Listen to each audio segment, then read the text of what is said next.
এখন চলে এসেছি ছোটপোজলার ঝামকেশ্বরী মন্দিরের ভিতরে। তো চলো তোমাদেরকে পুরোটা দেখাই। তো মন্দিরে মায়ের হীরের চোখ, ঠাকুরের হীরের চোখ আছে, আরও যেগুলো দেখাবো। তো মা ঝামকেশ্বরীর ব্যাপারে তোমাদেরকে অনেক ইতিহাস বলবো। তো চলো দেখা যাক।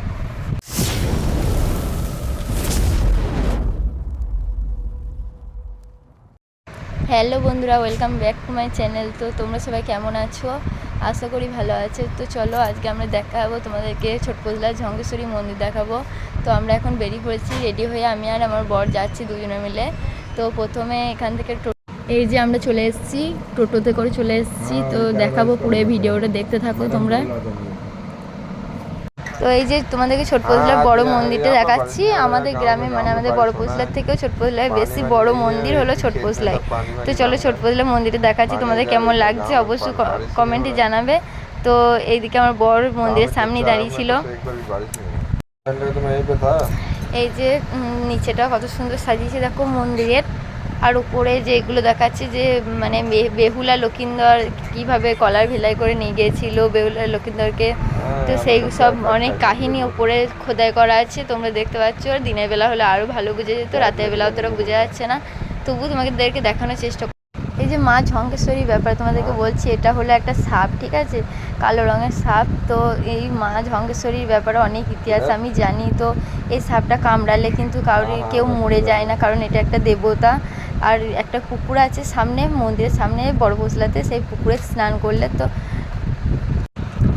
আমাদের গ্রামে মন্দিরের পাশে যেই পুকুরটা আছে সেখানে স্নান করলে, মায়াকে পুজো দিলে, মায়ের মৃত্যুকে বুলি নিলে সাপের বিষটা নেমে যায়। তো সাপের বিষে কোনো কাজ হয় না, সেই মানুষটা মরে না কো। আর মাকে সন্তুষ্ট করে রাখলে তো 3 দিনের মধ্যে বিষ কেটে যায়, তো সেই মানুষটা মরবে না, আর হাসপাতাল নিয়ে যাওয়ার কোনো প্রয়োজনও হবে না কো। তো এটাই হলো আমাদের গ্রামে মায়ের মহিমা। তো শ্রাবণ মাসে পুজো হয়। আর এই সাপের বিষ কিন্তু খুবই জ্বলন, বাচ্চারা তো সহ্য করতে পারে না, বড়রা তবু সহ্য করতে পারে। এই তো কি বলবো, এই মানে এই সাপটাকে দূর দূরান্ত থেকে লোকে দেখতে আসে আমাদের গ্রামে। আর এই সাপটা বেশিরভাগ গরমকালে বেরোয়, গর্তের মধ্যে ঢুকে থাকে, কখনো বা রান্নার ঘরে, শোয়ার ঘরে, খাবার ঘরে, সব জায়গাতেই থাকে, কারণ ঘুরে বেড়ায় তারা গরমে।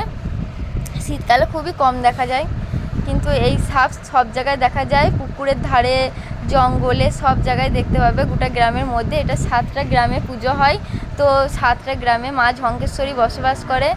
তো সেটা হলো বড়পোজলা, ছোটোপোজলা, মুসুরি, পলসোনা, শিকোতর, আরও বিভিন্ন গ্রাম। আমি অতটা জানি না, কিন্তু তাও আমি বললাম, যতটুকু জানি সেটুকুই তোমাদের সাথে শেয়ার করলাম।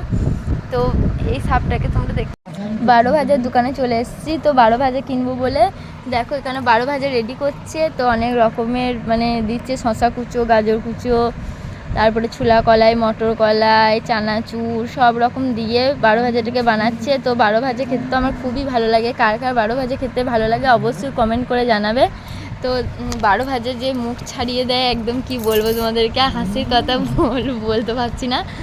তো 12 ভাজা খেতে মন হলো, তো বরকে বললাম চলো 12 ভাজা কিনে নিয়ে আসি। দিয়ে 12 ভাজা কিনতে গিয়েছি, দেখো কত সুন্দর করে মাখাচ্ছে 12 ভাজাটাকে। তো তোমরা যে আমরা আজকে পুজো দেখতে এসে অনেক খাওয়া দাওয়া করেছি, তোমাদের কাছে পুরোটা শেয়ার করব। তো ফুল ভিডিওটা তোমরা দেখতে থাকো, আর অবশ্যই লাইক কমেন্ট শেয়ার করবে ভালো লাগলে। আর যারা নতুন হয়ে আছো চ্যানেলটা অবশ্যই সাবস্ক্রাইব করে দেবে। টাটা। তো এই যে 12 ভাজাটা আমি কিনে নিয়েছি।